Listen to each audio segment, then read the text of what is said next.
Can I tell you something that might sound completely backwards? Some of the most toxic, soul-crushing relationships that I've experienced actually became the launching pad for my most incredible reinventions. And if you're watching this in your 40s, 50s, or beyond, feeling like you're starting over after surviving narcissists, gaslighters, or just plain toxic people, this might be exactly what you need to hear. I'm Beryl, and I've spent the last 20 odd years helping women turn their mess into their message and take control over their lives in whatever situation they find themselves in. In my younger years, it was helping women through fertility issues. And now in midlife, it seems like healing from the past is a huge topic amongst us women. And I've written a book about recovering from toxic people, which unfortunately published under a pen name, but actually has a fantastic rating on Amazon because, yes, unfortunately, way too many of us know this story intimately. If you want the link to the book, drop a message in the comments below and I'll send it to you. I'm writing an updated version and publishing this one in my own name now as part of my own healing journey. So anyway, here's what I've discovered through all of this is that the skills you developed just to survive those relationships, well, they're actually superpowers in disguise. And when you're coming out of a toxic situation or relationship, the last thing you want to hear is everything happens for a reason. Well, that's spiritual bypassing at its absolute worst. And it's not what I'm saying here. What I am saying is this: surviving toxic people develops skills that most people never have to learn. You became a master reader of micro expressions. You learned to trust your gut when something feels off. And even when everyone else is telling you you're overreacting, you know that you're right. You've developed incredible resilience. You survived being told your reality wasn't real. You maintained your sense of self when someone was actively trying to erase it. And that's not just strength, that's superhuman. And here's the kicker: you learned to question everything, not in a paranoid way, but in a I will never again accept something just because someone says it's true way. That critical thinking, well, that's pure gold in midlife reinvention. But here's where it gets interesting.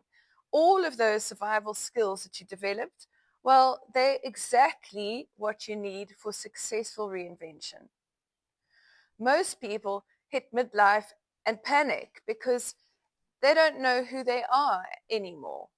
And you, well, you've already done the hard work of figuring out who you're not and who you don't want to be with. And you've already stripped away all the false selves, all the people-pleasing versions of yourself that toxic people demanded. And you've probably survived those dreadful smear campaigns like I did and all the gaslighting. I see all the women who are afraid to make big changes. I see women all the time who are afraid to make big changes because they might fail. They might disappoint people and they might face criticism. I see women all the time who are afraid to make big changes because they might fail. They might disappoint people or themselves, and they might face criticism.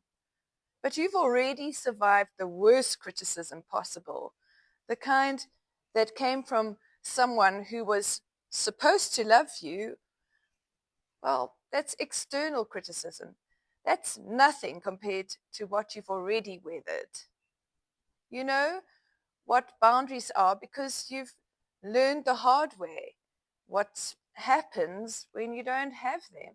And you know what your non-negotiables are because you've lived the nightmare of negotiating them away. This is exactly why I created my midlife reinvention roadmap, because I realized that midlife women, especially those of us who've survived toxic relationships, need a different approach to reinvention. We don't need someone telling us to follow our passions when we've spent years having our passions criticized or ignored. And we need to rediscover what actually lights us up versus what we thought should light us up. We don't need generic goal setting when we've had our goals undermined and sabotaged. We need to learn how to create strategies that honor our hard-won wisdom about what works and what doesn't for ourselves. The 7 steps I walk you through aren't just about finding your next chapter. They're about using everything that you've learned and accumulated, including the painful stuff, as fuel for what comes next. So step 1 starts with soul searching, but not the fluffy kind, the kind where you get brutally honest about your own values, because you've seen what happens when you compromise them. And step 2 is about reframing your story, not pretending the toxic parts didn't happen, but recognizing them as the plot twist that led you to your awakening, not your ending. Can I give you permission for something? You don't have to be completely healed to start reinventing. You don't have to have it all figured out, and you certainly don't have to be over it to begin again. Some of my most successful reinvention stories come from women who were still processing their past and going through the pain while building their future. Because here's the truth, is that healing and creating can happen simultaneously. And in fact, sometimes creating something new and taking action is exactly what helps the healing process. Your past doesn't disqualify you from an incredible future. It qualifies you for it in ways that someone who's had an easy path simply can't understand. The depth, the empathy, the resilience, the absolute refusal to settle for less than you deserve, well, these aren't consolation prizes. They're your competitive advantage.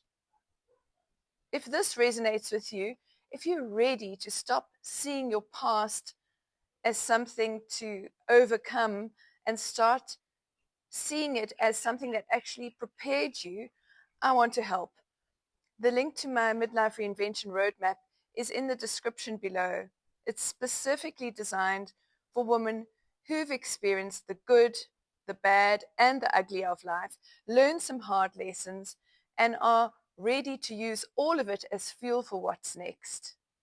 And hey, if you found this helpful, give it a thumbs up and let me know in the comments. What unexpected strength did you discover in yourself during your most challenging times? I read every single comment, and your story might be exactly what another woman needs to hear today. And remember, your comeback story is still being written. And trust me, the best chapters are yet to come. I'll see you in the next video.